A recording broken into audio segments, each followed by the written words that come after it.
یہ عقیدہ کہاں سے نکل آیا کہ آپ ان کے جھنڈے اٹھا لیں اور ان کے جلسے کریں اور ان کے عرس منائیں اور یوم میلاد منائیں؟ 1300 سال میں صرف ایک ہی عقیدہ رہا کہ غلطی پر تھے، ان کا طرز عمل خروج تھا، کسی نے بغاوت کہا، کیوں کہ خلیفہ راشد کے خلاف نکلے تھے۔ عقیدہ تو یہ تھا کہ چپ رہیں، تم نے اپنی چپ توڑ دی اور نعرے لگا کر بالواسطہ مولا علی المرتضیٰ کے بغض کو پھیلانا شروع کر دیا۔ تم نے زبان کھولی، کھولتے مولا علی کہنے میں کھولتے تو بات تھی، ایمان تھا۔ تم نے ان کو مولا بنایا، جس نے مولا علی المرتضیٰ کے زمانے میں ان کی خلافت کو قبول نہیں کیا اور کوئی اقدام کیا، اس کو ائمہ اہل سنت نے بالاجماع بغیر اختلاف کے خروج اور بغاوت قرار دیا، اور اس طبقے کو خود آقا علیہ الصلوۃ والسلام نے بغاوت قرار دیا تھا، حضور علیہ السلام نے بغاوت قرار دیا تھا۔ خاص طور پہ جو مشاجرہ ہے وہ جنگ صفین کا زیادہ معروف ہے، جو اس وقت میں گفتگو میں لوں گا۔ جو ایک طرف مولا علی شیر خدا ہیں اور وہ خلیفہ راشد ہیں، دوسری طرف ایک طبقہ ہے جس میں کچھ صحابہ بھی تھے اور باقی تابعین اور غیر صحابہ بھی تھے، جنہوں نے خروج کیا آپ کی خلافت کے خلاف۔ ان کے سربراہ یا ان کو لیڈ کرنے والے حضرت امیر معاویہ رضی اللہ تعالی عنہ ہیں، وہ بھی صحابی ہیں۔ چونکہ گفتگو اس وقت صرف حضرت امیر معاویہ رضی اللہ تعالی عنہ کے تناظر میں ہو رہی ہے، جنگ صفین اور آپ کا جو پورا نظام سیاست و ملوکیت تھا اس حوالے سے ہو رہی ہے، لہذا ان کا سٹینڈ خطا پر مبنی تھا، وہ خاطی تھے، ان کا موقف درست نہیں تھا، اور فقہا نے اور ائمہ اصول الدین نے اپنی تمام کتب اہل سنت کے اندر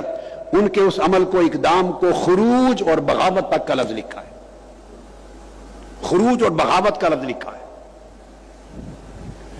کسی ایک کتاب نے بھی ان کے عمل کی توثیق نہیں کی۔ میں 1300 سال کے ذخیرہ علم کی بات سند اور دلیل اور حجت کے ساتھ کر رہا ہوں۔ ائمہ اہل سنت میں کسی ایک نے ان کے طرز عمل کی توثیق نہیں کی، اس کو درست نہیں کہا، اس کا دفاع بھی نہیں کیا، کسی نے دفاع بھی نہیں کیا، نہ ان کی شان میں کسی نے کلابے ملائے، نہ کسی نے قصیدے پڑھے، نہ ان کے لیے جلسے جلوس کیے، نہ ان کی شان میں ترانے بلند کیے، نہ ان کے جھنڈے اٹھائے، نہیں۔ 1300 سال کا اہل سنت والجماعت کا ذخیرہ علم متفقہ، جس پر اختلاف نہیں ہے، میں ذمہ داری سے کہہ رہا ہوں، کتابیں پڑھیں، کھنگالیں کتب کو، علم کے سمندر میں غوطہ زنی کریں، آپ کو پتا چلے 1300 سال میں اصول دین اور اصول عقائد کے اور اصول فقہ کے کسی ایک عالم اور فقیہ اور امام نے ان کا دفاع نہیں کیا، ان کے طرز عمل کی توثیق نہیں کی، ان کے قصیدے نہیں پڑھے۔ ہر ایک نے متفقہ طور پر ان کے طرز عمل کو خروج کہا، بغاوت کہا، اور مولا علی المرتضیٰ کو حق پر کہا، والحق کان بید علی۔ ہر ایک نے لکھا۔ یہ عقیدہ کہاں سے نکل آیا؟ لوگ زبان بند کرواتے رہے 1300 سال تک ائمہ، اور آج یہ عقیدہ کہاں سے آیا کہ آپ ان کے جھنڈے اٹھا لیں اور ان کے نعرے لگائیں اور مسجد بجائے مسجد علی رکھنے کے ان کے نام پہ رکھے اور ان کی شانوں پر ترانے اور قصیدے گائیں